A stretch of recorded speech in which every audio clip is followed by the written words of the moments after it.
الله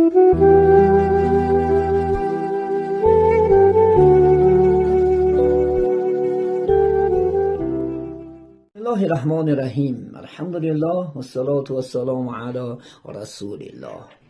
جلال الدین بلخی رومی در 4 مصرع‌های ذهنی خود می‌آورند: بسم الله الرحمن الرحیم. آبادی بتخانه ز ویرانی ماست، جمعیت کفر از پریشانی ماست. اسلام به ذات خود ندارد عیبی، هر عیبی که است در مسلمانی ماست. عزیزان من، امروز ما و شما چنین عیب‌ها داریم که در هنگام داریه و متحد نیستیم، به دیگر دوست نمی‌داریم، به دیگر همچنان دشمن می‌شماریم.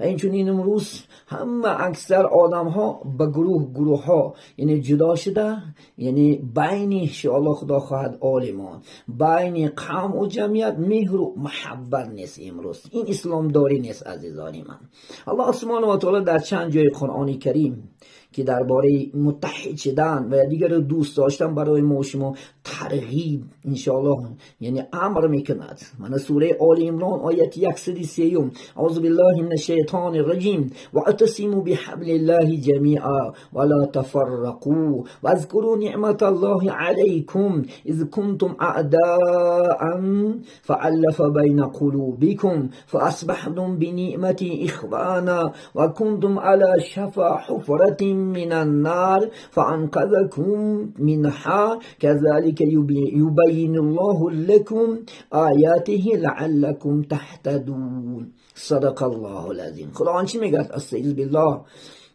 یعنی واعتصموا بحبل الله جمیعا، یعنی شما چنگ زنین انشاءالله، یعنی مستحکم شین انشاءالله. خدا خواهد چی؟ یعنی بیان کتاب خدا که الله حسن، یعنی کتاب خدا مستحکم همه یک شده انشاءالله. کتاب قرآن مستحکم قبین. ولا تفرقوا، یعنی شما جدا نشین، پراکنده نشین، گروه ها نشید انشاءالله. عزیزان من، الله سبحانه و تعالی التماس دارد از ما و شما، چون که گروه جدا شدن در اسلام پارتی نیست. عزیزان من، پارتی نیست مثل این دولت های دموکراتی. پارتی ها نیست که شما خدا خواهد پارتی پرنجین. یک پارتی هست انسان، همه اینا میداند، همه عالم و اکثر همون جوان ها میداند که پارتی چی است؟ اهل سنت و جماعه انشاءالله.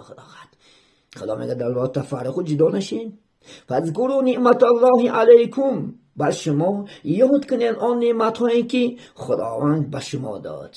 چی بودین؟ اذ کنتم اعداء، وقتا که شما بودین دشمن، به دیگر دشمن بودین. چون که ما شما در هر طریقه تا اسلام آوردن به هر گونه یعنی دین ها بودین. یکی بود دین اله پرستی، دین بت پرستی، شیطان پرستی و هاکذا دین ها بود. میگه با واسطه انشاءالله خدا خواهد یعنی این دین الف بین قلوبکم، خدا بین شما الفتی پیدا کرد، مهر و عاقبت پیدا کرد. فاصبحتم بنعمت اخوانا، بس به همین یعنی نعمت خدا شما به دیگر برادر شدین. الحمدلله. ولا کنتم علی حفرة من النار، یعنی بودین شما میگه در یعنی یکی از کنار نزدیکی چقری های دوزخ بودین. پس میگه خداوند فانقذکم الله منها، بس شما رو خدا میگه از همون چی که یعنی جری که دوزخ نزدیک بودیم شما رو الله میگه نجات داد. کذالک یبین الله لکم آیاتی، و این چنین میگه بیان کرد خدا برای شما، یعنی نشانه هاش بیان کرد خدا. لعلکم تهتدون، شاید که شما راه یابید. ببینید عزیزان من، الله سبحانه و تعالی ما شما رو التماس دارد. جان بنده جانم، بیا گروه ها تشکیل نکن، بیا پارتی ها تشکیل نکن، بیا یک تنشن یک جانشن انشاءالله. خدا خواهد پیامبر رسول الله که من با شما دو چیز پرتافته میرم در حجت الوداع، یکی قرآن و یکی انشاءالله حدیث من. اگر کسی که میگه به این شنگ زند انشاءالله راه گم نمیابد. از من رسول الله صلی الله علیه و آله گفتن در حدیثی طبق همین آیت انشاءالله پیامبر اسلام حدیث آوردن که الله 3 کار شما را دوست می‌دارد و 3 کار شما را انشاءالله دوست نمی‌دارد. و از 3 کار شما الله گفت راضی نیست. عزیزان من، یکی این چی بود است؟ یگانه فقط الله عبادت کردن.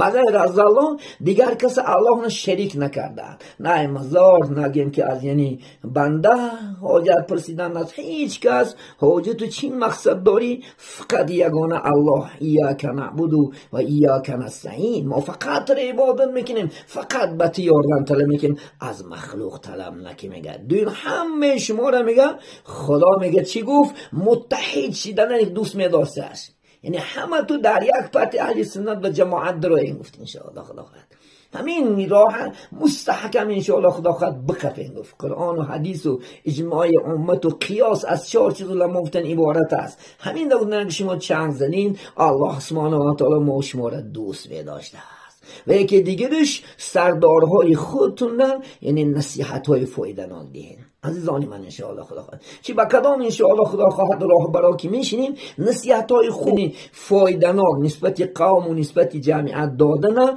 الله سبحانه و تعالی و نصیحت کردن به قوم و جمعیت الله انشاءالله خدا خواهد دوست می‌داشته. 3 چیز از راه شما الله سبحانه و تعالی بد می‌داشت و دوست نمی‌داشت. یکمش قیل و قال. کسی که یعنی چی خیل بود، چی خیل گفت، چی شید و ها کذا، یعنی سوالای دپرسای بیمانی را الله سبحانه و تعالی خدا خواهد بد میدیده. بینین و بسیار بیم خدا برای بسیار پرسیده را بد میبینه. ولی میگه چرا دست میبرداری، چرا دست خیل میکپی، چرا فلان میکنی. آیات مثال حدیث انشاءالله خدا خواهد انشاءالله برای دلیل میاری که در حدیث میخه رسول الله صلی الله علیه و آله است یا که در مذهب همین خیل هست گوش نمیکنن انشاءالله. حتی بسیار پرسیدن هم الله بد میدید است. یکی دیگرش ضایع کردن مال، این حدیث صحیح است عزیزان من.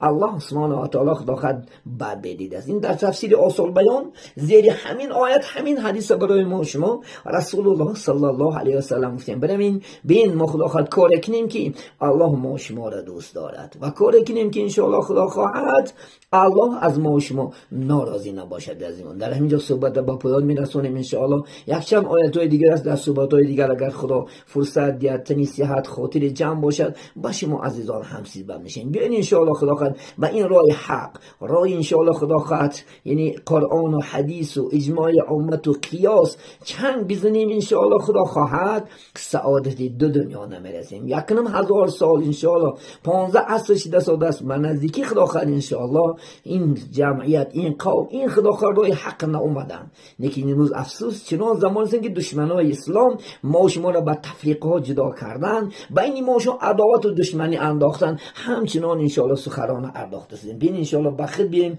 راه حق گیریم کار کنیم که الله و پیغمبر راضی باشد. اللهم صل علی محمد و علی آل محمد و بارک و سلم علیه. السلام علیکم و رحمت الله و برکاته.